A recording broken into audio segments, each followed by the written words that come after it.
ኢትዮ ቢዝነስ ተጀምሯል። በሳምንት 2 ቀናት ዘወትር ሐሙስና ቅዳሜ ወደ እናንተ ይደርሳል። ዛሬም እንደተለመደው የተለያዩ ወቅታዊ የቢዝነስ ጥንቅሮችን አሰናድተናል። በአጫጭር መረጃዎቻችን የኢትዮጵያ የኤሌክትሪክ ተሽከርካሪ ፖሊሲ ዓለም አቀፍ እውቅና አግኝቷል። እንዲሁም የአሜሪካ ፕሬዝዳንት ዶናልድ ትራምፕ በዶላር ላይ ምስላቸው ሊታተም ስለመሆኑም ሰምተናል። ከዚህም ባለፈ የአፍሪካና የቻይና የ70ኛ ዓመት የቢዝነስ ለቢዝነስ ግንኙነት እጅጉን እያደገ ስለመምጣቱም ተነግሯል። በተጨማሪም ከሆርሙዝ ሰርጥ ጋር የተገናኘ ወቅታዊ መረጃ ስለ አፍሪካዊው ቢሊዮነር አሊኮ ዳንጎቴም ዳሰሳ እያደረግን እንቆያለን። ቃል ኪዳን ታደሰና ጥላሁን አያሌው አብረናችኋለን። የኢትዮጵያ የኤሌክትሪክ ተሽከርካሪ ፖሊሲ የነዳጅ ጥገኛ ለሆኑ ሀገሮች ቀዳሚ ምሳሌ መሆን የሚችል መሆኑን ዓለም አቀፉ የኤነርጂ ኤጀንሲ ይፋ አድርጓል። በተለይም ደግሞ የኃይል ዋስትናቸው በውጭ ሀገር ላይ የተመሰረቱ ሀገራት ከኢትዮጵያ ትልቅ ምሳሌ ሊወስዱ እንደሚችሉም ተገልጿል። እንደ አውሮፓውያን አቆጣጠር በ2026 የኤሌክትሪክ ተሽከርካሪ ምርከታን የያዘ ሪፖርት ከሰሞኑ ይፋ ሆኗል። በዚህም ላይ እንግዲህ በዓለም ላይ የኤነርጂ ቀውስ እየጨመረ ቢመጣም የኤሌክትሪክ ተሽከርካሪዎች ቁጥር ሽያጭ እያደገ ስለመሆኑ ነው የተነገረው። በዚህ እድገት ላይም ኢትዮጵያ ከቻይና ቀጥላ ትልቋ ምሳሌ ልትጠቀስ የምትችል ሀገር እንደሆነችም በሪፖርቱ ላይ ተመላክቷል። በተለይም ኢትዮጵያ በየዓመቱ ከ4 ቢሊዮን ዶላር በላይ ለነዳጅ ታወጣለች። ለዚህ ትልቅ መፍትሄ እንደሚሆንም በሪፖርቱ ላይ ተጠቅሷል። ሁለቱ ሀገራት እንግዲህ በኤሌክትሪክ ተሽከርካሪ የሄዱት ርቀት ከነዳጅ ጥገኝነት መላቀቂያ የሚሆን ትልቁ መንገድ ነው ሲልም ነው የገለጸው። አብዛኞቹ የአፍሪካ ተሽከርካሪዎች ከጀርመን ከጃፓንና ከአሜሪካ የሚገቡ እንደሆነም ተመላክቷል። በተለይም ደግሞ እስከ 60 በመቶ የሚሆኑ ተሽከርካሪዎች ያገለገሉና ጥቅም ላይ የዋሉ እንደሆነም ተገልጿል። በኢትዮጵያ ያገለገሉም ሆኖ አዳዲስ ተሽከርካሪዎችን የተመለከተ መረጃ ማግኘት ከባድ ቢሆንም እንደ አውሮፓውያን አቆጣጠር በ2023 7400 የኤሌክትሪክ ተሽከርካሪዎች ሲገቡ እንደ አውሮፓውያን አቆጣጠር በ2025 ደግሞ 25000 ደርሰዋል ነው የተባለው። በኢትዮጵያ ተመዝግበው ከሚንቀሳቀሱ ኩባንያዎች ጀርባ ያሉ እውነተኛ ባለንብረቶች ወይንም ቀጥተኛ ባልሆነ መንገድ የባለቤትነት ድርሻ ያላቸው አሊያም ደግሞ በንብረት የመጠቀምና ትርፍ የመጋራት መብት ያላቸው ሰዎች ለመመዝገብ የሚያስችል ደንብ ጸድቋል። የሚኒስትሮች ምክር ቤት ግንቦት 18 ቀን 2018 ዓመተ ምህረት ባካሄደው መደበኛ ስብሰባ ላይ 13 የተለያዩ ውሳኔዎችን ያስተላለፈ ሲሆን ከነዚህም መካከል ደግሞ ኩባንያዎች ጀርባ ያሉ እውነተኛ ባለቤቶች ወይም ደግሞ ቀጥተኛ ባልሆነ መንገድ የባለቤትነት ድርሻ የያዙ ሰዎችን የሚመዘግብ ደንብ ተካቶበታል። የሚኒስትሮች ምክር ቤት በሕግ የሰውነት መብት ከተሰጣቸው አካላት ተጠቃሚ የሚሆኑ ባለቤቶች መረጃ ግልጽነት ለመደንገግ በቀረበለት ረቂቅ ደንብ ላይ ከተወያየ በኋላ ግብአቶችን በማከል ደንቡ በፌዴራል ነጋሪት ጋዜጣ ታትሞ ከወጣበት ቀን ጀምሮ ተግባራዊ እንዲደረግ በሙሉ ድምፅ መወሰኑን በጠቅላይ ሚኒስትር ጽሕፈት ቤት መረጃ ለመመልከት ተችሏል። በዚህ ደንብ መሰረት እንዲመዘገቡና እንዲታወቁ የሚፈለጉት ቀጥተኛ ባልሆነ መንገድ ወይም በሶስተኛ ወገን አማካኝነት የባለቤትነት ድርሻ ያላቸው አሊያም ደግሞ ከጀርባ ሆነው የኩባንያው የመጨረሻ ጥቅም ተጋሪ የሆኑ ግለሰቦች ናቸው። በኢትዮጵያ ተመዝግበው ከሚንቀሳቀሱ የንግድ ተቋማት ወይም ሕጋዊ ሰውነት ከተሰጣቸው ሌሎች ተቋማት ጥቅም የመጋራት መብት ያላቸው ሰዎች መመዝገብ ያስፈለገበት ዋና ምክንያትም የሙስናና እንዲሁም ደግሞ ሕገወጥ ተግባራትን ለመከላከል ዓላማ ያደረገ ስለመሆኑም በሪፖርቱ ላይ ተገልጿል። ቻይናና አፍሪካ በቴክኖሎጂው ዘርፍ ያላቸውን ትብብር እያሰፉ ስለመምጣታቸው ተነግሯል።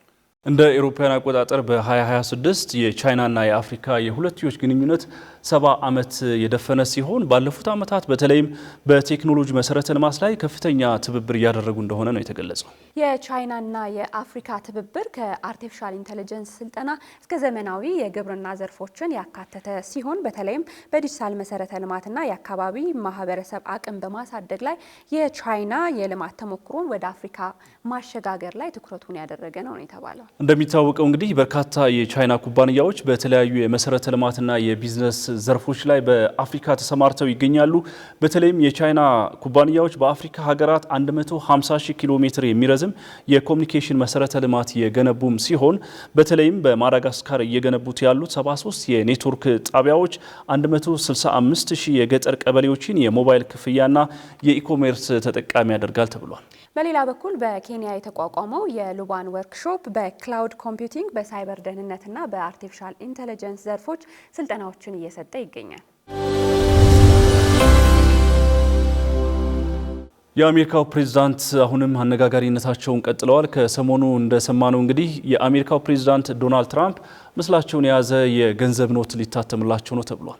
የትራምፕ አስተዳደር እንግዲህ የአሜሪካ ሕግ አውጪዎች የሚፈቅዱላቸው ከሆነ የፕሬዝዳንቱን ምስል የያዘ $250 የገንዘብ ኖት ለማተም እየተዘጋጁ ስለመሆኑን የሰማነው። ይህ እንቅስቃሴ በቀላሉ ተቀባይነት አላገኘም። ይህን የሚመለከታቸው አካላት ሁለት ጎራ ተከፍለው እየተከራከሩበት ይገኛሉ ነው የተባለው። የፌዴራል ሕጉ በህይወት ያለ ሰውን የአሜሪካ ገንዘብ ላይ እንዳይታተም የሚከለክል ሕግ ቢኖርም የትራምፕ አጋሮች ግን አዲስ ሕግ እንዲጸድቅ ነው እየሞከሩ ያሉት። የአሜሪካ ግምጃ ቤትም ለዚህ ሕግ ምላሽ ለመስጠት ተገቢውን ቅድመ ዝግጅት እያከናወነ እንደሆነም ለቢቢሲ ቃል አቀባዩ ገልጸዋል። ረቂቅ ሕጉን ያቀረቡት የኮንግረስ አባላትም ይህ እርምጃ ዘንድሮ ለሚከበረው የአሜሪካ 250ኛ የነጻነት በዓል ተምሳሌት እንዲሆን ጠይቀዋል። በህይወት ያለ የአሜሪካ ፕሬዝዳንት ፊርማ ያረፈበት ገንዘብ ሲታተም ይህ የመጀመሪያው እንደሆነም ይታወቃል። አሁን ላይ በአሜሪካ ትልቁ የገንዘብ ኖት $100 ሲሆን ምስላቸው ደግሞ ታሪካዊና የአሜሪካ መስራች የሆኑት ቤንጃሚን ፍራንክሊን ናቸው። ከኢትዮ ቢዝነስ ጋር ነው ቆይታ እያደረጋችሁ ያላችሁት። በአፍሪካ የኢኮኖሚ እድገት ላይ የራሳቸውን ትልቅ አሻራ እያሳረፉ የሚገኙት እንዲሁም ደግሞ በአፍሪካ ላለፉት ተከታታይ 14 ዓመታት ቁጥር 1 ባለሀብት የሆኑት አሊኮ ዳንጎቴ የንግድ ጉዞ ምን ይመስላል የሚለውን ዳሰሳ አድርጋለች ባልደረባችን ሃይማኖት ወርቁ።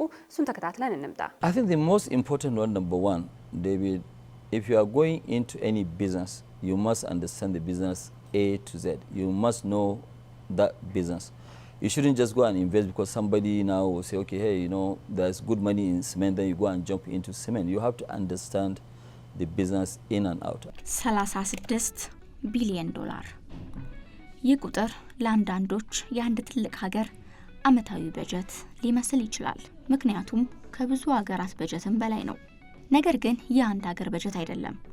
በአፍሪካ ምድር ላይ ኖሮ የሀገሪቱን የኢኮኖሚ ታሪክ የቀየረ የአንድ ሰው የተጣራ የሀብት መጠን እንጂ። በዓለም አቀፍ ደረጃ ስማቸውን በቀዳሚ ባለጸጎች ተርታ በወርቅ ቀለም ማጻፍ የቻሉት አሊኮ ዳንጎቴ ላለፉት ተከታታይ ዓመታት የአፍሪካን የሀብት ዘውድ ማንም ሳይደፍረው በራሳቸው ላይ አጽንተውታል። ዳንጎቴ የተወለዱት እንደ አውሮፓውያን አቆጣጠር በ1957 በካኖ ናይጄሪያ ነው።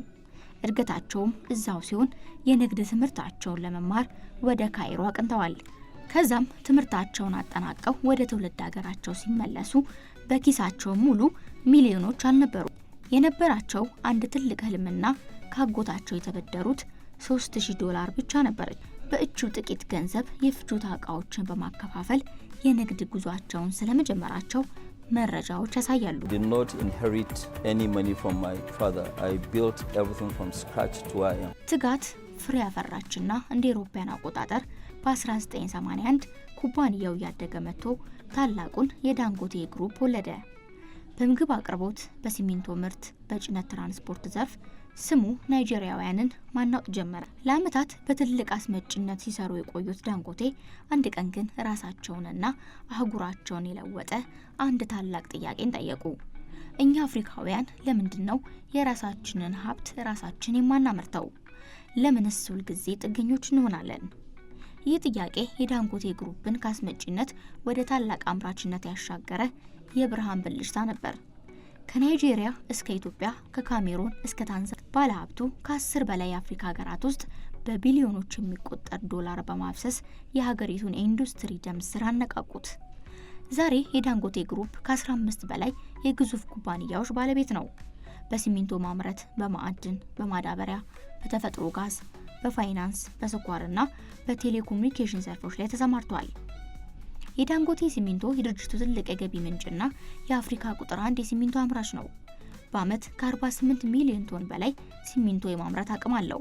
ከናይጄሪያ አልፎ በኢትዮጵያ፣ በካሜሩን፣ በኮንጎ፣ በጋና፣ በሴኔጋል፣ በደቡብ አፍሪካ፣ በዛምቢያ እንዲሁም ታንዛኒያን ጨምሮ ከ10 በላይ በሚሆኑ የአፍሪካ ሀገራት ግዙፍ ፋብሪካዎች አሉት። የኢትዮጵያ ገበያ ላይም ጥራቱን የጠበቀ ሲሚንቶ በማቅረብ ለኮንስትራክሽን ኢንዱስትሪው ትልቅ አበርክቶ አለው። የዳንጎቴ ስኳር በሰሃራ በታች ካሉ ሀገራት በግንባር ቀደምትነት የሚጠቀስ የስኳር ማጣሪያ ፋብሪካ ሲሆን በአመት 1.44 ሚሊዮን ቶን ስኳር ያጣራል። ናይጄሪያንም በስኳር ምርት ራሷን እንድትችል እያደረገ ይገኛል። የዚህ ሁሉ ስኬት ማማ በናይጄሪያ ሌጎስ የተገነባው የአፍሪካ ግዙፍ የነዳጅ ማጣሪያ ፋብሪካ ነው። ይህ ፋብሪካ ለአፍሪካ ሀገራት ነዳጅ ከማቅረብ አልፎ አሁን ላይ የአውሮፕላን ነዳጅና ከባድ ናፍጣን ወደ አውሮፓ አህጉር በመላክ ላይ ይገኛል። አፍሪካም ከላኪነት ወደ አስመጪነት የተሸጋገረችበት ትልቅ ታሪክ ነው። ይህ ሜጋ ፕሮጀክት ከ19 ሚሊዮን ዶላር በላይ ወጪ የተደረገበት ሲሆን በቀን 650,000 በርሜል ድፍድፍ ነዳጅ የማጣራት ግዙፍ አቅም አለው። ናይጄሪያ ምንም እንኳን የነዳጅ ባለጸጋ ብትሆንም ማጣሪያ በማጣቷ ለዓመታት የተጣራ ነዳጅ ከውጭ ታስገባ ነበር። የዳንጎቴ ማጣሪያ ግን ይህንን የታሪክ ጠባሳ ሙሉ በሙሉ ቀይሮታል። ፋብሪካው የናይጄሪያን የሀገር ውስጥ ፍላጎት ሙሉ በሙሉ መሸፈን ብቻ ሳይሆን ለአፍሪካ ሀገራት እንደ ጋናና ደቡብ አፍሪካ ምርቱን ማቅረብ ጀምሯል። ታዲያ አሊኮ ዳንጎቴ ይህንን የናይጄሪያ ስኬት ወደ ምስራቅ አፍሪካ ወደ ኢትዮጵያ ይዘውት መጥተዋል። ኢትዮጵያ ምንም እንኳን የግብርና ሀገር ብትሆንም ለዘመናት ማዳበሪያን ከውጭ ለማስገባት በቢሊዮኖች የሚቆጠር የውጭ ምንዛሬ ታፈስ ነበር። ይህንን ጥገኝነት ለአንዴና ለመጨረሻ ጊዜ ለመስበር የዳንጎቴ ግሩፕና የኢትዮጵያ መንግስት በኢትዮጵያ ኢንቨስትመንት ሆልዲንግ በኩል ታሪካዊ ስምምነትን ተፈራርመዋል። በኢትዮጵያ ሶማሌ ክልል ጎዴ ላይ እየተገነባ ያለው ይህ ግዙፍ የዩሪያ ማዳበሪያ ፋብሪካ መጀመሪያ ሲታቀድ የ2.5 ቢሊዮን ዶላር ፕሮጀክት ነበር። ነገር ግን በቅርቡ አሊኮ ዳንጎቴና ጠቅላይ ሚኒስትር አብይ አህመድ በጎዴ ያለውን የግንባታ ሂደት በጋራ ከጎበኙ በኋላ የፕሮጀክቱን ስፋት ይበልጥ በማደጉ አጠቃላይ ኢንቨስትመንቱን ወደ 4 ቢሊዮን ዶላር ከፍ እንዲል ተደርጓል። ይህም በኢትዮጵያ የግብርና ታሪክ ውስጥ ከተመዘገቡ ግዙፍ የኢንዱስትሪ ኢንቨስትመንቶች መካከል ቀዳሚ ያደርገዋል። የዳንጎቴ ግሩፕ በአጠቃላይ በአፍሪካ ደረጃ ከ30,000 በላይ ለሚሆኑ ዜጎች ቋሚና ቀጥተኛ የስራ ዕድል ፈጥሯል። አሊኮ ዳንጎቴና ድርጅታቸው በኢንዱስትሪ ላይ ብቻ የተገደቡ አይደሉም። አሊኮ ዳንጎቴ ፋውንዴሽን የተባለው የበጎ አድራጎት ድርጅታቸው በአፍሪካ በትምህርት በጤናና በሰው ኃይል ልማት ላይ በቢሊዮኖች የሚቆጠር የናይጄሪያ ናይራና ዶላርን ይመድባል። እሳቸው ለዓለም ወጣቶችና ለነገይቱ አፍሪካ የሚያስተላልፉት አንድ የማይሻር እውነት አለ። የተወለድክበት ቦታ የህልምን ስፋት አይወስነውም። አፍሪካን ለመለወጥ የሚችሉት ራሳቸው አፍሪካውያን ብቻ ናቸው። እስከ መጨረሻው ድረስ ከኛ ጋር ስለነበራችሁ እናመሰግናለን። የምናዘጋጃቸውን አዝናኝ ቪዲዮዎች ማየት ከፈለጋችሁ እዚች ጋር ጠቅ ያድርጉ። ሰብስክራይብ የሚለውን ደግሞ እዚህ ጋር ጠቅ ማድረግ እንዳትረሱ። በቀጣይ ቪዲዮ እንገናኝ።